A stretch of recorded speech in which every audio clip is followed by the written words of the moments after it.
Meet the targets or you're out.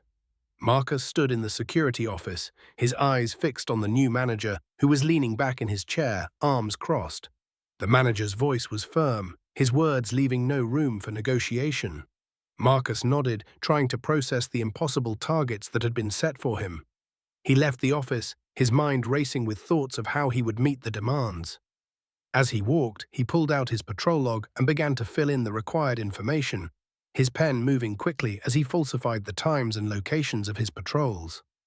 Marcus's anxiety grew with each passing day, his mistakes becoming more frequent as he struggled to keep up the charade.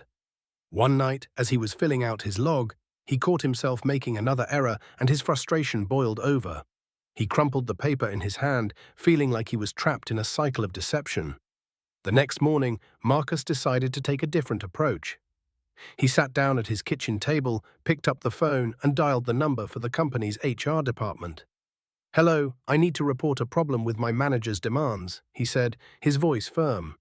The person on the other end of the line listened attentively as Marcus explained the situation. "I'm not sure what we can do," the HR representative said, "but I'll look into it and get back to you." Marcus waited anxiously for a response, his mind racing with thoughts of what might happen next.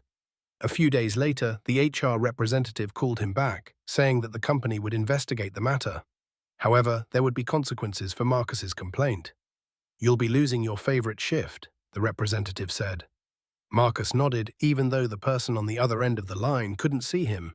He knew it was a risk he had to take.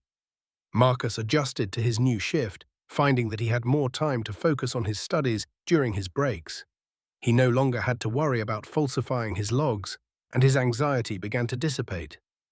One day, as he was sitting in the staff room, he pulled out his worn-out study book and opened it on a bench.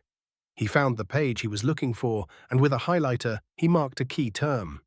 The highlighter moved smoothly across the page, leaving a bright yellow mark behind. Marcus's book lay open on the bench, the highlighted term standing out on the page. The staff room was quiet, except for the sound of the fluorescent lights humming above. You have to stand up for what matters, even when it's hard.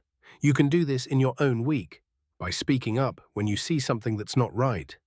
You can take a step back, and then take a different approach, one that aligns with what you believe in.